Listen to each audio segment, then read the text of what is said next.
It's an important feature of all. Indeed, the basic tertiary amine function at position 17. It is at position 17 in morphine. When we look at the derivatives, the other, like the synthetic derivatives, the number will change. It will not remain number 17. It would be another number, but in all the morphine, in all the morphine and analogs, we will find that there's a tertiary amine. We will find that there's a tertiary amine. The position of that tertiary amine will change, but it will be it is a necessary group in and derivatives or in the narcotic analgesics. When you look at morphine also, we find it has 5 centers of chirality. What is a chiral center? What is a chiral center? What is a chiral center? Quickly, class. You know, today we are warming up so that we get to remind ourselves. I can see we are 38 now. I've been told we are 37, but I can see somebody extra. What is a chiral center? Quickly, what is a chiral center?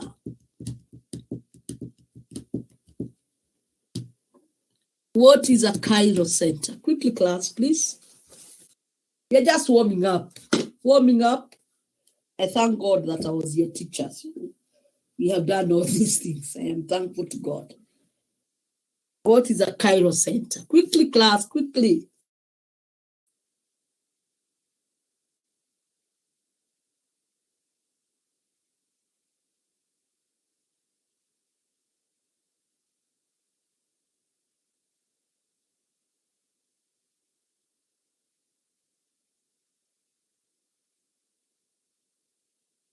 What is a chiral center? And this, I need more people to be answering, you know, and these are the students who do well. They keep answering, the same students. I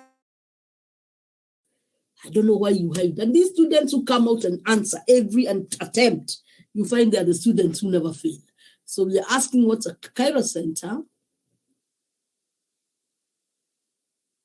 Or an asymmetric carbon atom, chiral or asymmetric.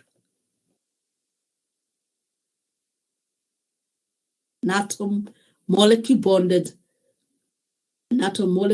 to 4 different chemical groups. It's good to say carbon atom, a chiral carbon atom bonded to 4 different chemical groups. An atom, again, not just an atom, carbon atom bonded to 4 different, because it's carbon which is usually bonded to 4 different groups.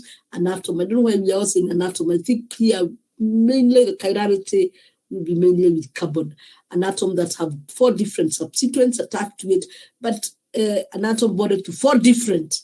Here, yeah, I had a 4 different. Thank you. Sorry, I had not seen the word different. So you do to say different substituent, a carbon atom bound to 4 different chemical species or groups. An atom that is bonded to 4 different. Good. Chiral center is a carbon atom that is joined to 4 different. Is a carbon atom that is surrounded by 4. Not surrounded. Surrounded can be carbon iko hapa na surrounding ni kubwa. So don't say surrounded, please. It must be attached. So because if you are saying you are surrounded by people, or you are surrounded by people, you could be in the middle and this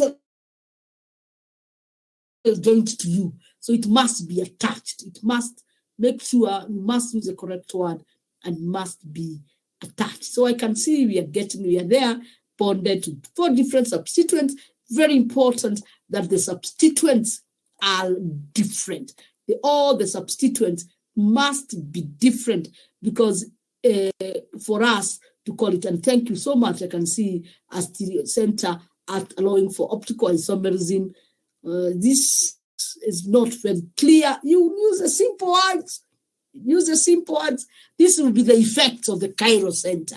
But you use, first of all, you define the chiral center.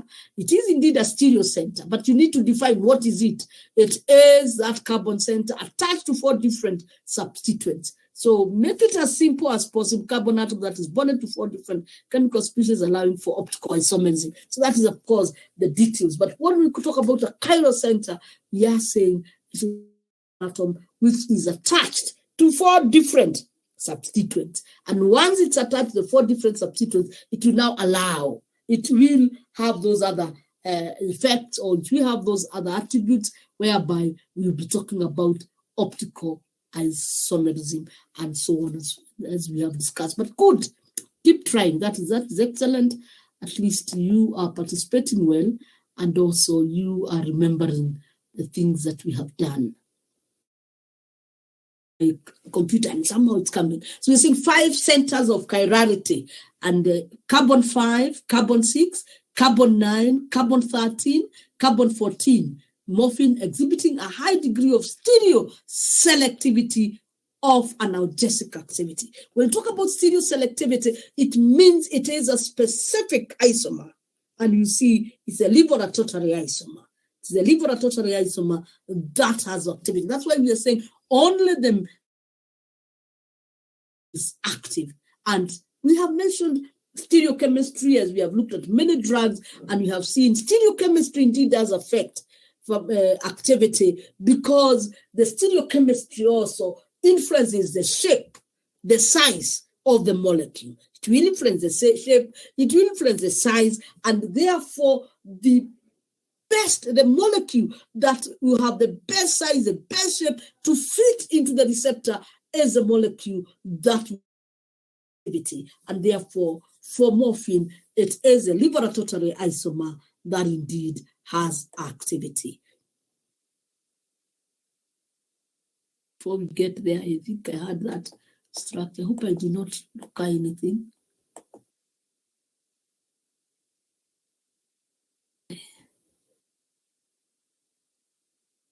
I hope I have not.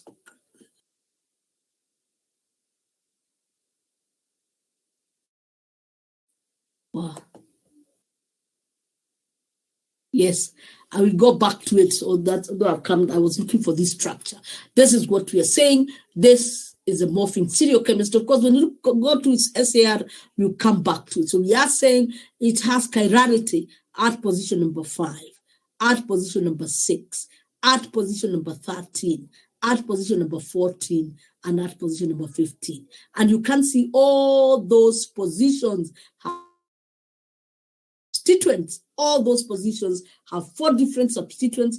That is what I wanted us to see. That's why I wanted to come to that structure. All those positions have different substituents and indeed allow that molecule to exhibit stereochemistry and indeed optical activity, where the laboratory isomer is the one which has maximum or has indeed activity, or which is active.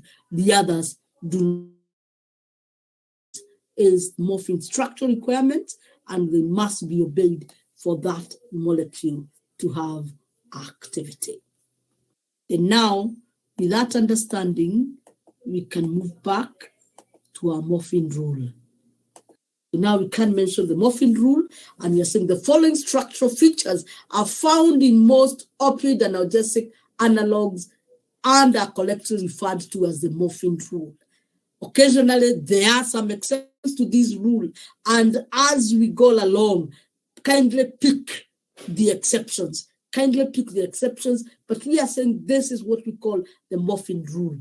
And the morphine rule says the molecule will have a tertiary nitrogen with a small aqueous substituent. One of the exceptions would be here, small aqueous substituent. There are some molecules like phenazocine, there are some molecules that the substituent is small, is slightly large, and they still have activity. And that's what we are saying. It is the morphine rule, but there can be exceptions. You can have occasionally, you can have exceptions. We have a tertiary nitrogen with a small aqueous substituent. We have the quaternary carbon. So in morphine, it's number 13. In other drugs, we will identify the quaternary carbon, but this is a carbon which has 4 different substituents, 4 different substituents that are carbon. You see, like when you talk about a chiral center, one of the substituents can be a hydrogen. So when you talk about a chiral center, one of the substituents can be a hydrogen, another one can be a hydroxyl group. When you talk about a quaternary carbon is that carbon that is attached to 4 carbons. So it is attached to 4 substituents, and each of those substituents are actually carbon. It's a carbon, of course, which is substituted, but there is a direct link between this quaternary carbon to the next substitute is a carbon, and that is what we're calling a quaternary carbon. And when we look at all this morphine and the derivatives of morphine, we will note that there is a quaternary carbon. Again, the numbering might be different, but what we require is to identify that quaternary carbon. They have a phenyl group, morphine ring A is a phenyl group, or it's isosteric. So when you talk about isosteric equivalent, we've done a lot of isosteres, like thiophene. Thiophene, you said it's isosteric to the phenyl ring. So we are saying we can have some of the drugs that have an isostere of the phenyl ring, or isosteric, which we are saying equivalent, directly attached to the quaternary carbon. So if we look again,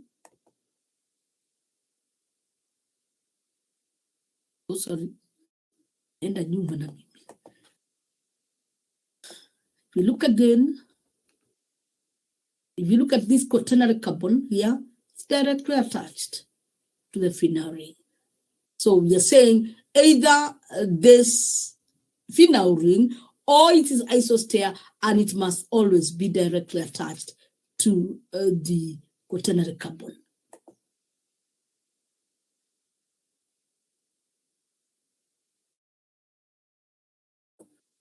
Then we are also saying a 2-carbon spacer between the quaternary carbon and the tertiary nitrogen. A 2-carbon spacer between the quaternary carbon and the tertiary nitrogen. Again, yes, and of course, we could have differences, but the exceptions are very few.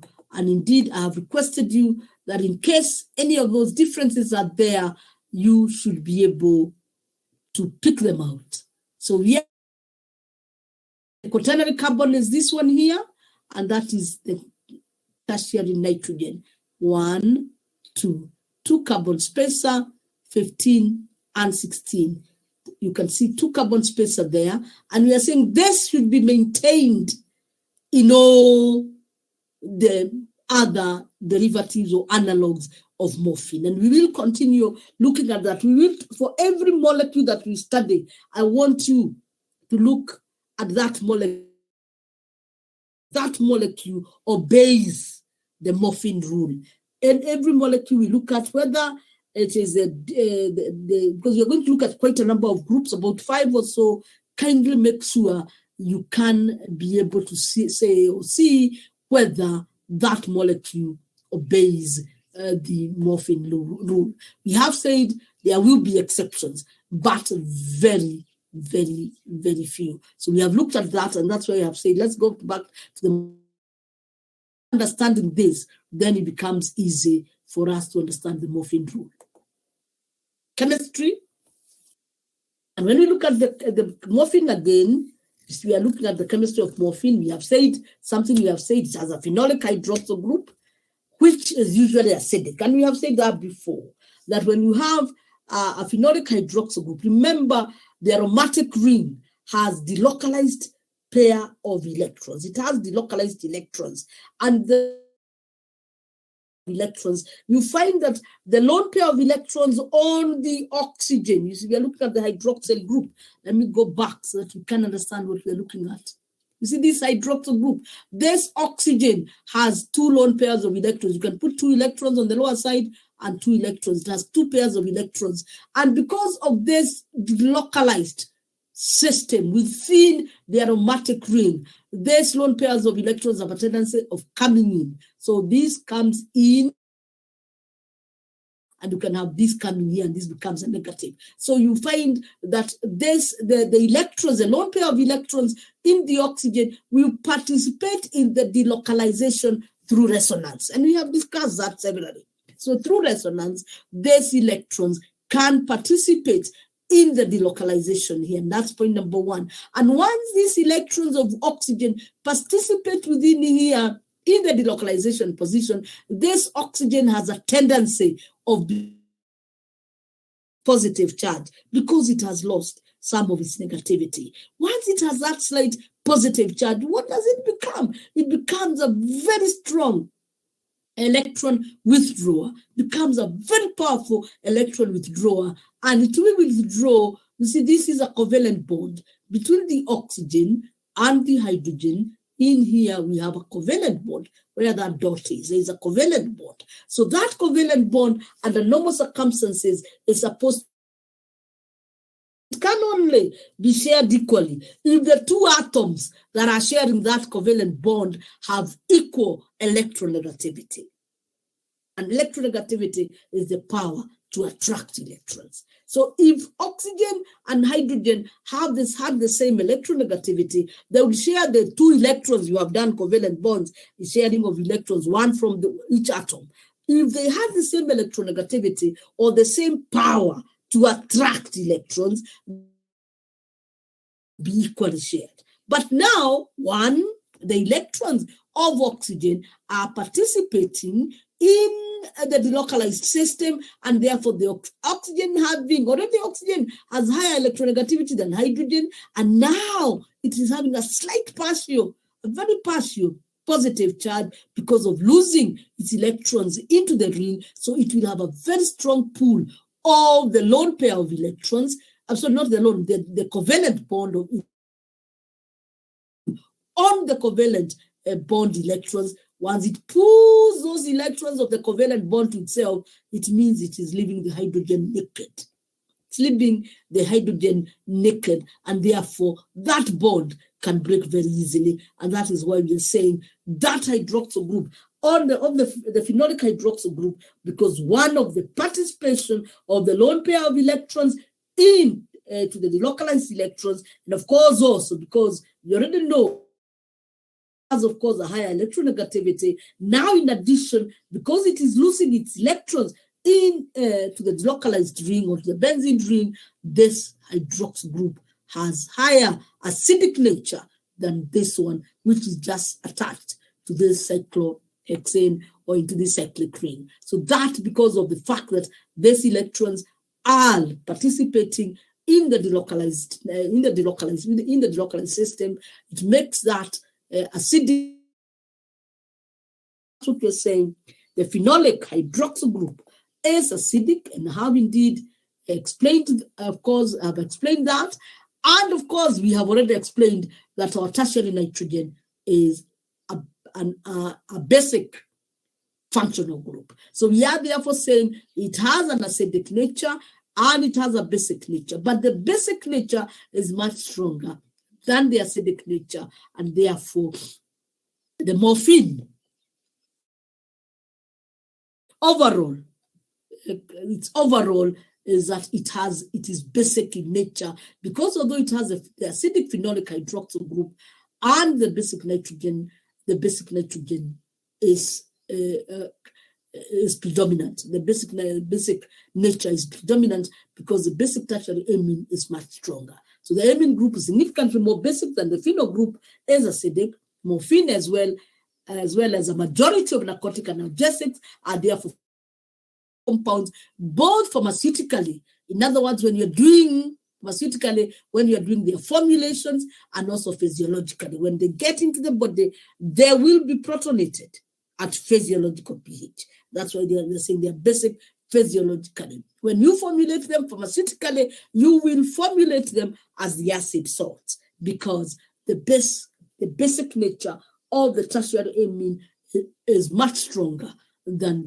the acidic phenolic hydroxyl group. Morphine exists as a cation. In other words, the nitrogen is protonated at physiological pH and readily forms salts with appropriate acids such as hydrochloric and sulfuric acid, and you find that the commercial products are either morphine sulfate or morphine hydrochloride. Why we do these things is that when you go out there, you're looking at morphine injection or you're looking at morphine tablets, and you see it. In your mind, you understand why. You see it's morphine hydrochloride. In your mind, you understand why. It is because of the basicity of the tertiary nitrogen. And do remember, we usually derivatize drugs into their salts for purposes of improving their water solubility, so that when they get in the GIT, they will go into solution. Because do remember, for the drug to be absorbed, first and foremost, it must go into solution. It forms an equilibrium where you have the ionized and the non-ionized, because the solubility of this drug is very low. So when it goes in solution, the little that goes into solution will form an equilibrium in the aqueous solution of the GIT. Once it forms that equilibrium, it means you have the morphine, which will be ionized. You will have the morphine, which is non-ionized. The morphine that is non-ionized is the one which penetrates the lipid membranes. Penetrates the membranes, gets out of the GIT. The minute that happens, there is a shift. You have disturbed the equilibrium. So more morphine will go into solution. More will be absorbed until all your morphine is absorbed. So do understand, derivatization into salts is for the purpose of increasing the water solubility within the GIT, because for any drug to be absorbed, it must first go into solution. If it doesn't, so it must go into solution, so it must have good lipid solubility, appreciable water solubility to allow it to go into solution and allow for absorption. So again, that is very important to understand. So we are therefore looking at this, our morphine molecule here. Of course, it's a CH3 there. So we are saying if you have a strong base, if you have a very strong base, it will be able to extract this hydrogen and that oxygen. And that will be showing us that morphine can be indeed acidic in nature. If you have just an acid, not strong, pH less than 9, so you can see that's not a very strong acid, it will react with our base, our tertiary amine, and our tertiary amine will be protonated to give us the ammonium ion. And this is the form in which that drug will be when it is pharmaceutically formulated physiological or in physiologic pH. So it will exist as the ammonium ion, and of course the chloride ions will be hovering around. So that's what we are saying. Morphine, basic character, acidic character, but the basic character predominates. Biodegradation or biodisposition, how is morphine metabolized? And when we look at the morphine structure, we can see three positions that are highly susceptible, three highly susceptible groups within morphine. We have the hydroxyl group, the phenolic hydroxyl group at position 3, the alcoholic hydroxyl group at position 6, and the tertiary amine at position number 17.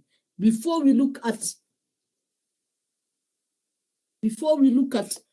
that metabolism, again, I need you to question. You have done a lot of metabolism. 10:26, you have some time. I need you to tell me. We have talked about, we have a hydroxyl group at position number 3, phenolic hydroxyl group at position 3, alcoholic hydroxyl group at position number 6, and a tertiary amine at position number 17. Can you give me some of the methods in which morphine is metabolized? Some of the methods you'd expect morphine to be metabolized. Again, quickly. Some of the routes of metabolism or pathways of metabolism of morphine. Some routes of metabolism of morphine.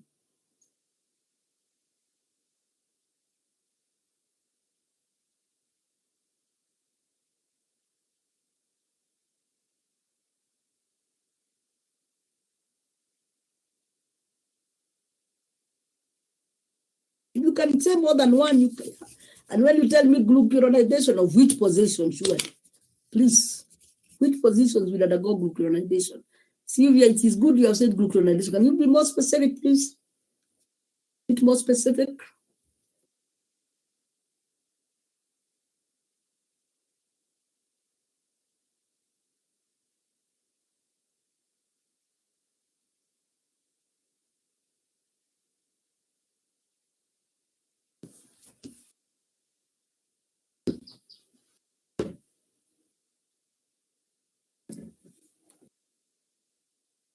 Excellent. Can assure you today, I'm a happy lecturer. There are times teachers and you feel so disappointed. But thank you, class. Thank you so much, because you have really boosted my morale and you made me happy. You are doing the right thing. At least you are participating. Thank you so much. It's better to go wrong now than go wrong in the exam. And you are showing me that what we have done earlier and what you've been taught by other lecturers has not been in vain. Indeed, glucuronidation, Sylvia, it is correct. I only wanted you to be a little, when you're answering, be a little bit more specific. Glucuronidation, which point? There is a hydroxyl group, there is a hydroxyl group, there is a aminonitrogen. So that you would get a half a mark. Hydroxyl group, but it is good, Sylvia, that you have tried. Hydroxyl group metabolized through glucuronidation to give O-glucuronide, correct? Then O-glucuronide, that is correct. And then we have, but the O-glucuronide, of course, the O-glucuronide, that is obvious, you'll be at position 3 and 6. O-glucuronidation, position 3 and 6, correct? Thank you. At least we are trying. We are trying. O-glucuronidation at position 3 and 6, glucuronidation of phenolic hydroxyl group and alcoholic hydroxyl group, oxidative and demethylation, very good. At position 17, that is very correct. Oxidative and demethylation at position number 17, oxidative and dealkylation. The demethylation is even more specific. Dealkylation is correct, but the alkyl group can be any group. But of course, it is too correct. But when you said oxidative and demethylation, very, very specific, because we're even saying which group is removed. And dealkylation, again, correct. But I'm saying you can make it more specific and say oxidative and demethylation. Then we have dealkylation, glucuronic conjugation, salvation at position 3 and 6.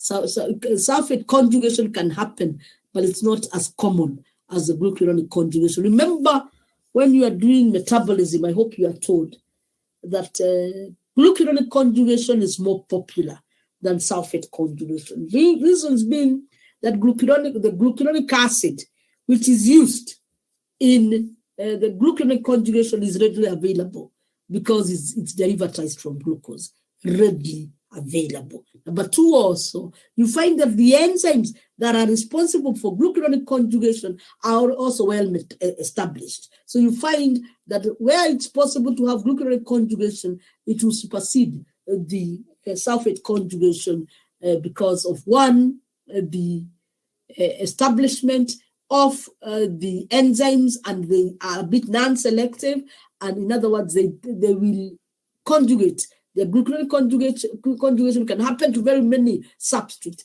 and then of course the availability of the conjugating moiety, which is a glucuronic acid, being a derivative of glucose, and glucose is definitely readily available in the body. So metabolized glucuronic conjugation, 3-6, as I have already explained, yes, it can happen, not popular because of the fact that sulfate we don't have a lot of it in the body, not a lot of sulfate. So the sulfation or sulfate conjugation is usually a minor metabolic route, and methylation, and that's correct. So you're doing well. You're doing well. We could continue like that. At least it is telling me what you've already learned is not in vain.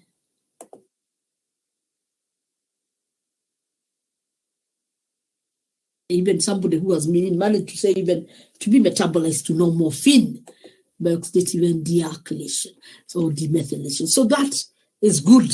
And let's continue participating. It's better to get it wrong than be quiet and, expect that you'll be able to answer in the exam.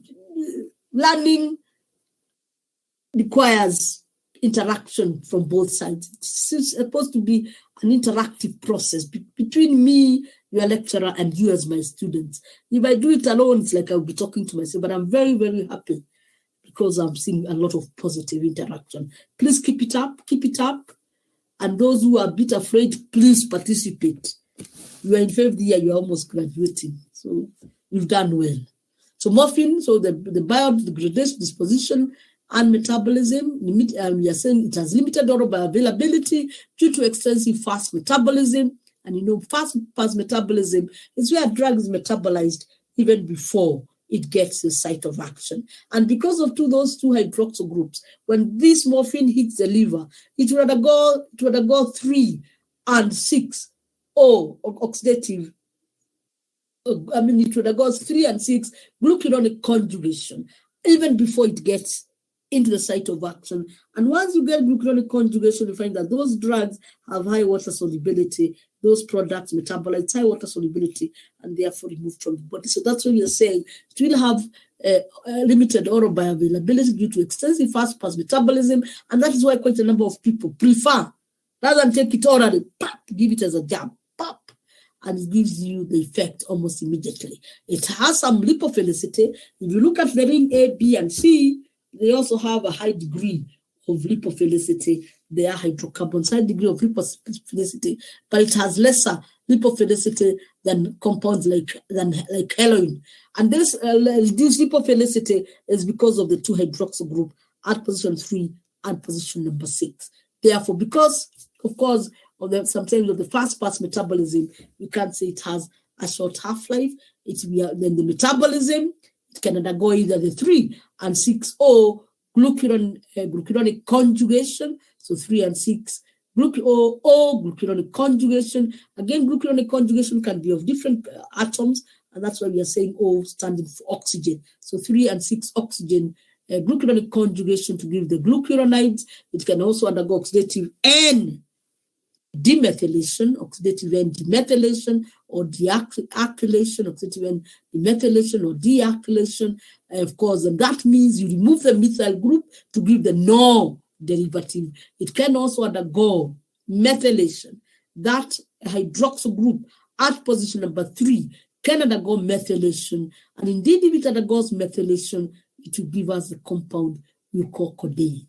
So the morphine can undergo methylation to give us codeine, which is indeed a minor product. Elimination primarily in urine as a glucuronide. Remember, the glucuronide, as I've already explained, glucuronic acid has a lot of hydroxyl groups, and then it has a carboxylic group at position number 5, very high water solubility, and therefore that molecule is rapidly, a molecule that goes glucuronic conjugation, it increases its water solubility, will leave the receptor, will go back into the blood system, and will be readily excreted in urine. What I want you to do, because I want you to look at the details, at least look at the details of this methods or pathways of metabolism, and each of them include the enzymes that are responsible. So look and detail, give me the read and just detail the metabolic pathways of morphine, of course, including the enzymes that are responsible. So of course, it is just here, it's just showing again here is where we have our morphine. You can see you have your alpha hydroxyl group there. You have our phenolic. Remember, because this is a benzene ring, this group here cannot show any, whether it cannot show alpha or beta orientation. But this one, because it is on a cyclic ring, of course, it can show us it is the alpha orientation. So when you have that morphine, we can have said it can undergo glucuronic conjugation at position number 6 to give us a morphine 6 glucuronide. It can undergo glucuronic conjugation at position number 3 to give us morphine 3 glucuronide. I want you to include the enzymes that are responsible. It can undergo methylation at position number 3 to give us codeine. Remember, here is a methyl group. Some of the groups went missing. It can also give us. We can also have the oxidative N demethylation. Please note here, make sure when this line is not right. If you read this line here, it means it's a methyl group. So you have to put N, and here we need to put a H to show indeed the methyl group.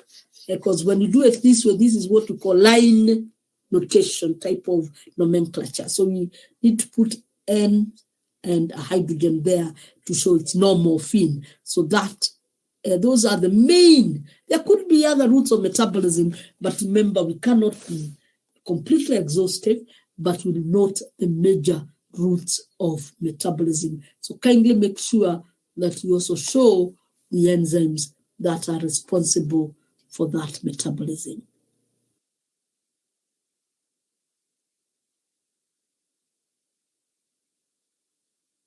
Now I want us to, any questions so far? Might be going very fast. Do you have any questions so far? Are we okay? Class? Are we okay? I can see we are 39. Jacinta, I think you had given me for this unit, I think you had given me 37. Check again.